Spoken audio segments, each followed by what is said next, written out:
हैं question number exercise 13.3 का question number 6। इस क्वेश्चन में क्या कहा जा रहा है कि एक क्यूबॉइड दिया हुआ है, मेटलिक क्यूबॉइड है, और इसे मेल्ट करके हमें बनाना है, सिल्वर कॉइन्स बनाना चाहते हैं। ठीक है, इसका जो डायमेंशन दिया हुआ है, ये जो क्यूबॉइड है इसका डायमेंशन क्या दिया हुआ है 5.5, यानी this is length, this is width and this is height. ठीक है बच्चों, तो जब इसे हम पिघलाते हैं तो पिघलाने के बाद क्या बनता है, ये कॉइन बनता है। कॉइन बनाना है हमें, कॉइन बनता नहीं है, कॉइन बनाना है। कितने कॉइन्स बनेंगे अगर इस मेटेलिक क्यूबॉइड को अगर मेल्ट किया जाए? Question is this. तो इसमें क्या करेंगे, जब हम इसे पिघलाते हैं तो इसका सारा का सारा जो मटेरियल है कॉइन्स को बनाने में यूज अप होंगे। यानी कहने का मतलब कि अगर वॉल्यूम ऑफ मेटेलिक क्यूबॉइड को अगर वॉल्यूम ऑफ कॉइन अगर कॉइन से डिवाइड कर दिया जाए तो नंबर ऑफ कॉइन्स मालूम हो जाएगा हमें। इस कॉइन का क्या है, देखिए आप कॉइन के बारे में जानने की कोशिश करते हैं। देखिए ये डायमीटर दिया हुआ है, कॉइन का डायमीटर कॉइन किस शेप में होता है, एक सिलेंडर के शेप में होता है। ठीक है, कॉइन किस शेप में होगा, एक सिलेंडर के शेप में होगा। आपने देखा होगा उसकी कुछ थिकनेस भी होती है। थिकनेस दी हुई है कितनी, 2 मिलीमीटर, और ये सारे डायमेंशन सेंटीमीटर में है। तो इसे हम क्या करेंगे, सेंटीमीटर में कन्वर्ट करते हैं। तो मिलीमीटर को सेंटीमीटर में कन्वर्ट करने के लिए क्या करेंगे, 10 से डिवाइड करते हैं, तो इसकी वैल्यू आ जाती है 0.2 सेंटीमीटर। ठीक है बच्चों, इसकी थिकनेस क्या होती है, इसकी हाइट होती है। और डायमीटर कितना दिया हुआ है 1.75। It is needed to convert into radius. तो इसका रेडियस कितना हो जाएगा 20। ठीक है, अब इसे सिंप्लीफाई कर लीजिए। 5 3 जा 15, 5 5 जा 5 4 जा 20, 0 5 7 जा 5 8 जा, यानी 7/8 सेंटीमीटर। ठीक है बच्चों, इसकी रेडियस है। और कॉइन किस शेप में होता है, सिलेंडर के शेप में होता है। तो इस क्वेश्चन को करने के लिए हम क्या करेंगे, number of coins will be equal to volume of cuboid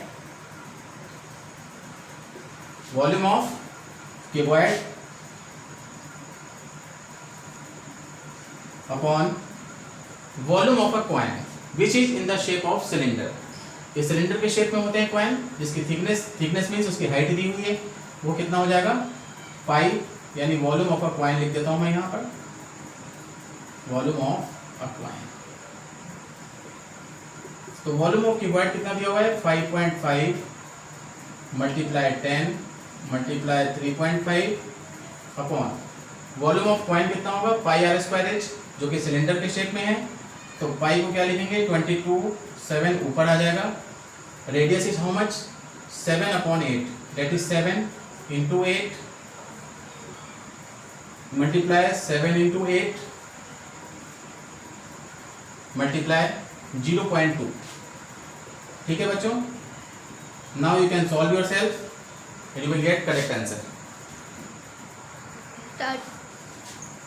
हाँ तो बच्चों, अब हम आते हैं एक्सरसाइज 13.3 का क्वेश्चन नंबर 7। देखिए एक यहाँ पर ये सिलेंड्रिकल वेसल है, सिलेंड्रिकल कंटेनर, और इसके अंदर सैंड भरा हुआ है, that is a silicon dioxide SiO2। अब इस सैंड को क्या करते हैं, जैसे ही हम इसे जमीन पर इसे रखेंगे, ठीक है, सारे के सारे सैंड को इसमें से निकाल कर जब हम इसे जमीन पर रखते हैं, यानी अर्थ की सरफेस पर रखेंगे, तो उसका जो हीप होता है, उसका जो ढेर होता है रेत का, वो एक कोनिकल शेप ले लेता है। ठीक है, जिसकी हाइट दी हुई है 24 centimetre, and we have to find the radius and slant height of the conical heap.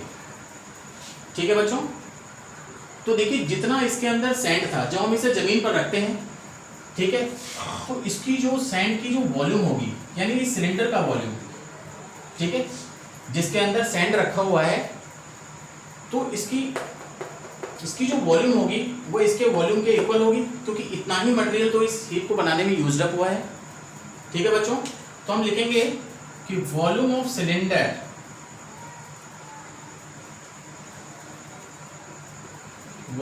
Cylinder will be equal to volume of cone. ठीक है, समझ में आ रहा है आपको? यस, वॉल्यूम ऑफ कोन, या इसको हम कह सकते हैं वॉल्यूम ऑफ कोनिकल हीप।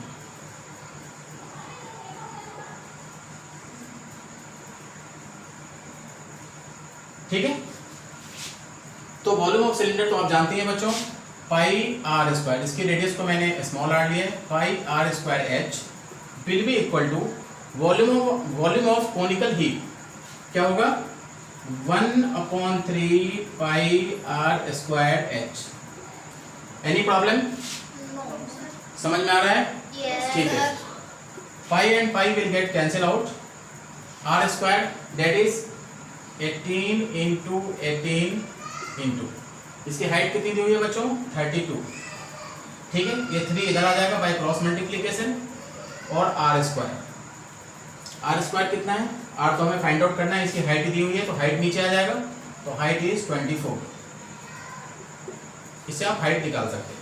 ठीक है, हाइट कितना होगा बच्चों 8 3 जा 24, 8 4 जा 32, 3 6 जा 18।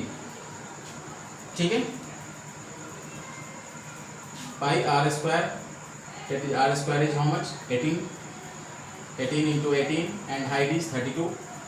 ठीक है, 3 क्रॉस मल्टीप्लाई से इधर की तरफ आ जाएगा तो कितना हो जाएगा ये, और आर स्क्वायर इधर, r square we have to find, यहाँ पे मैं आर स्क्वायर लिख रहा हूँ। ठीक है बच्चों, और हाइट कितनी दी हुई है 24। अब देखिए हमें आर फाइंड आउट करना है तो क्या होगा 3 इंटू 18 इंटू 6 इंटू 4। अब यहाँ पे आर स्क्वायर है और आर निकालने के लिए हमें क्या करना पड़ेगा बच्चों, इसका स्क्वायर रूट। ठीक है, दिख रहा होगा आपको। तो चलिए कितना हो जाएगा इसे मैं इसे पेयर बना लेता हूँ 3 इंटू 6। ठीक है, 6 ऑलरेडी दिया हुआ है यहाँ पर एंड देन 4, तो इसका स्क्वायर रूट कितना हो जाएगा बच्चों, 3 पेयर में है तो 3 बाहर आ जाएगा, 6 पेयर में है 6 भी बाहर आ जाएगा, 4 का स्क्वायर रूट कितना होता है 2, दैट इज 6 3 जा 18 2 जा 36 सेंटीमीटर। ठीक है बच्चों, तो 36 centimetre will be the radius of the conical heap. अब हमें रेडियस मालूम है, ठीक है, हाइट मालूम है, तो हम स्लांट हाइट आसानी से कैलकुलेट कर सकते हैं। ठीक है बच्चों, मैं यहाँ कर रहा हूँ, तो L will be equal to by using Pythagoras theorem, this is hypotenuse, तो हाइपोटेनियस का स्क्वायर किसके बराबर होगा, परपेंडिकुलर का स्क्वायर प्लस बेस का square, that is h square plus r square, h square plus r square। ठीक है, height कितनी है इसकी 24, स्क्वायर ऑफ 24 इज 576 एंड 36 का स्क्वायर कितना होता है, 36 का स्क्वायर कितना होगा बच्चों 1296। आई होप यही होगा।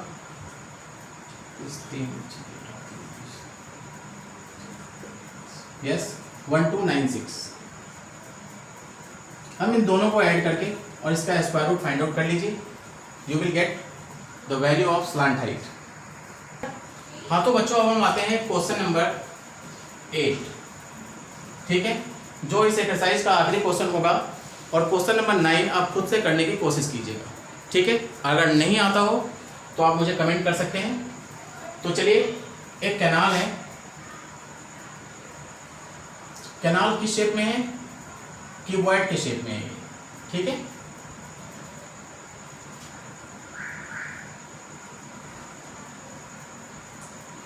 जिसकी हाइट दी हुई है कितनी, इस शेप में कैनाल है, ये इनफाइनाइटली कितने भी लेंथ का हो सकता है, राइट, और इससे होकर के पानी बह रहा है, दैट इज पानी बहने की जो रफ्तार है, दैट इज जिसको हम कहते हैं rate of flow, rate of flowing water through the canal. It is given rate of flowing water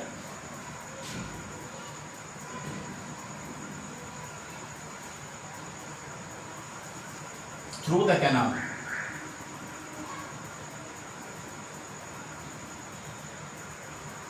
ये दिया हुआ है हमारा 10 किलोमीटर पर आवर।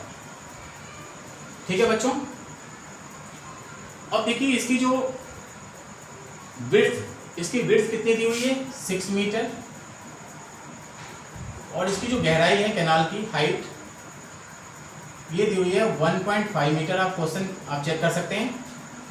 और इससे जो पानी बहने की जो रफ्तार है, that is a rate of flowing water through the canal, वो कितनी है 10 किलोमीटर पर आवर है। और ये कैनाल का सारा पानी बह करके एक खेत के अंदर इकट्ठा होता है, एक फील्ड में इकट्ठा होता है। ठीक है, फील्ड में पानी कुछ इस तरीके का इकट्ठा होगा, इस तरीके से कि जिससे कि क्यूबॉइड का शेप ले लेगा। जैसे देखिए पानी खेत में इकट्ठा हो रहा है, ठीक है, तो और 8 सेंटीमीटर जैसे ही वो ऊपर की तरफ जाता है तो उसकी हाइट हो जाती है, ठीक है। And we have to find कि कितनी एरिया इरिगेट होगी। जो स्टैंडिंग वाटर है, standing water in the field, वो कितनी दी हुई है, that is the height which is 8 centimetre. इसको मीटर में कन्वर्ट कर लेते हैं क्योंकि सारे डायमेंशंस मीटर में दिए हुए हैं, तो मैं इसको लिख सकता हूँ 0.08 मीटर। मैं बोल भी रहा हूँ, शायद आपको दिख भी नहीं रहा हो तो समझ में आ रहा होगा, 0.08 मीटर। ठीक है बच्चों, समझ पा रहे हैं। देखिए खेत में कैनाल से पानी कहाँ जा इकट्ठा होगा, खेत के अंदर इकट्ठा होता है। तो जब खेत में पानी इकट्ठा होगा तो वो कुछ ना कुछ हाइट ले लेगा। उसकी हाइट कितनी दी हुई है, 8 सेंटीमीटर दी हुई है, ठीक है। तो अब जैसे देखिए ये प्लेन है, that is area. Plane figure क्या होती है, उसकी हम एरिया फाइंड आउट कर सकते हैं। और जब कैनाल से पानी जब उसमें बह करके जब वो इकट्ठा होगा तो कुछ ना कुछ उसका हाइट होगा, विच इज गिवन 8 सेंटीमीटर, ठीक है। तो हम क्या कर सकते हैं, वॉल्यूम ऑफ, तो इसमें ये पूछा गया है क्वेश्चन में कि 30 मिनट में कितनी एरिया इरिगेट होगी, 30 मिनट। तो सबसे पहले मैं, ठीक है ना, यहाँ पर ध्यान लगा रहा हूँ, इसकी विड्थ और हाइट दी हुई है, हमें लेंथ नहीं मालूम है। अगर लेंथ मालूम होता तो इसका वॉल्यूम फाइंड आउट कर सकते थे कि volume of water flowing through the canal in 30 minutes. तो पहले ये फाइंड आउट करेंगे। तो आपको मालूम है बच्चों, बचपन से पढ़ते आ रहे हैं छोटी क्लास से, 1 आवर में कितने होते हैं, 60 मिनट होते हैं, ठीक है। और 10 किलोमीटर क्या है, लेंथ है, और 10 किलोमीटर में कितना होगा, 10,000 मीटर, ठीक है बच्चों। तो देखिए 60 मिनट में कितना पानी इस कैनाल से फ्लो हो रहा है, 10,000 इन 60 minute water flows through the canal, कितना होगा, 10,000। और आपके बुक में दिया हुआ है कि 30 मिनट्स में कितना पानी निकलता है। तो इन 1 minute, Newton method, in 1 minute water flows through the canal will be equal to how much, 10,000 upon कितना हो जाएगा बच्चों, 60, ठीक है। तो in 30 minutes water flows through the canal कितना हो जाएगा बच्चों, 10,000 upon 60 into 30, it means 5,000, it will be 5,000 metre, ठीक है। तो 5,000 मीटर पानी 30 मिनट में इस कैनाल से होकर के फ्लो हो रहा है, that will be the length, okay. ध्यान दीजिए 30 मिनट में पानी कितना दूर जा रहा है, 5,000 मीटर। मैंने कहा था कि कैनाल की कोई जरूरी नहीं कि लंबाई इतनी ही है, इट्स नॉट गिवन, ठीक है। 30 मिनट में पानी इस कैनाल से कितना दूर जा रहा है, डेट इज 5,000 मीटर, ठीक है, which is the length of the canal. So the volume of water,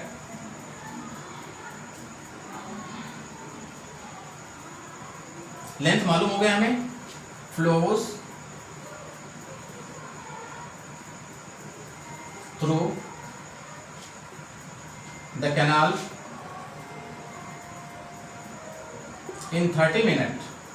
30 minute में पानी कितना दूर जा रहा है बच्चों, 5,000, which is the length of the canal in 30 minute will be equal to volume of water in the field, volume of water in the field, ठीक है बच्चों। तो volume of water flow through the canal कितना हो जाएगा, L into B into H, length हमें मालूम हो गया। और वॉल्यूम ऑफ वाटर को हम लिख सकते हैं एरिया इंटू हाइट, क्योंकि हमें फाइंड आउट करना है कि 30 मिनट्स में how much area will irrigate in 30 minutes, okay. तो this is area into height, height is given, area, height कितनी है, 0.08,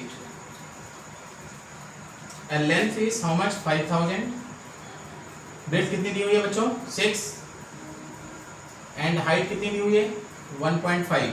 तो area will be equal to 5,000 into 6 into 1.5 upon 0.08। जब आप इसे कैलकुलेट करेंगे तो आपकी वैल्यू आएगी 562500 मीटर स्क्वायर। और लैंड की एरिया क्या होती है, बिगर एरिया होती है। तो आपको ये भी मालूम होना चाहिए कि 1 हेक्टेयर एरिया, तो 1 हेक्टेयर में कितना हो जाएगा, 10,000